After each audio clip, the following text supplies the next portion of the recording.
महाराज जी, भगवान के नाम वाली माला कौन-कौन पहन सकता है और उनके क्या नियम होते हैं? हाँ, भगवान के लिखा हुआ जो माला, जैसे किसी माला पर राम नाम लिखा हुआ है, किसी माला पर श्याम नाम लिखा हुआ है, किसी पर राधा नाम लिखा हुआ है, हरि लिखा हुआ है या कोई भी भगवान के रूपों का नाम लिखा हुआ है, उसे हमें तब तक नहीं धारण करना चाहिए जब तक कि हम नियम में नहीं हैं, हम कोई साधन में नहीं हैं। और जैसे नाम लिखे हुए माला अगर हम धारण करते हैं, जैसे ये नाम लिखा हुआ माला है, इस पर राधा लिखा हुआ है, इस पर राधा वल्लभ श्री हरिवंश लिखा हुआ है, तो ये हमने तब तक नहीं, पहले तो कि गुरु प्रदत्त है, गुरु प्रदत्त जब तक नहीं हो तब तक तो ऐसे धारण नहीं करना चाहिए बिना नियम के। और गुरु प्रदत्त अगर हो जाता है, उसके बाद भी नियम होता है। जैसे ये माला पहन करके हम शौचालय में नहीं जा सकते हैं, ये माला पहन करके हम कोई ऐसे अपवित्र जगह पे नहीं जा सकते हैं, ये माला पहन करके अगर स्नान नहीं, हम अगर हमको कहीं करना हो तो उतार के रखना है, स्नान नहीं कर सकते। इस माला को पहन करके स्नान नहीं कर सकते हैं, क्योंकि इस माला पर जो जल पड़ेगा वो नीचे जाएगा, और नीचे जाएगा, अगर बाथरूम में स्नान कर रहा है तो बाथरूम में नीचे चला गया, वो तो एकदम बिल्कुल ही मतलब मलिन कर दिया। अच्छा, अपराध बन जाएगा वो नाम अपराध बन जाएगा। दूसरा,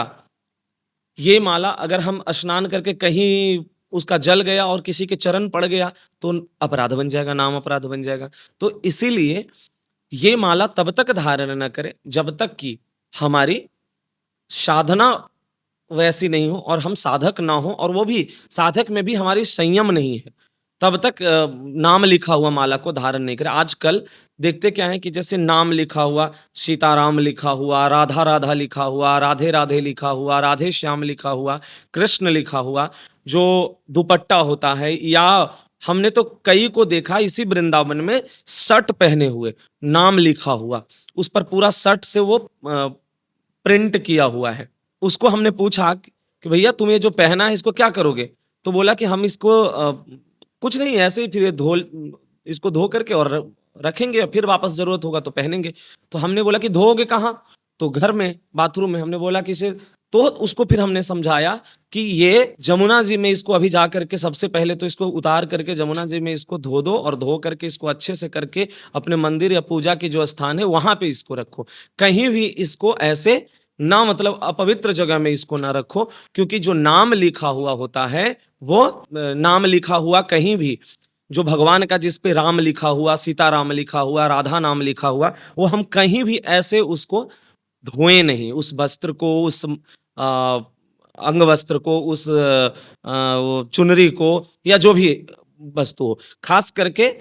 माला को तो बिल्कुल ही नहीं। माला को तो हम धारण तब तक ना करें जब तक कोई गुरु प्रदत्त ना हो,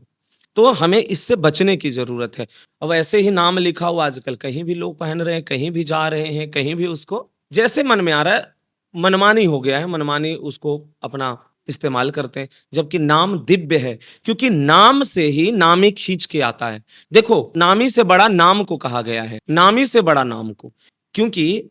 नाम को पतंग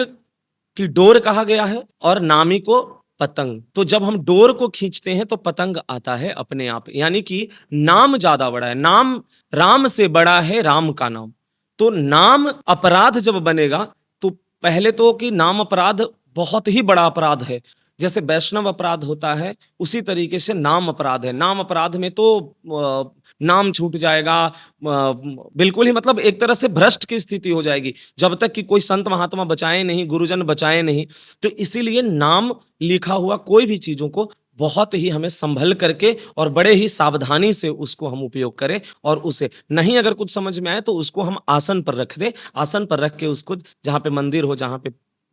हमारे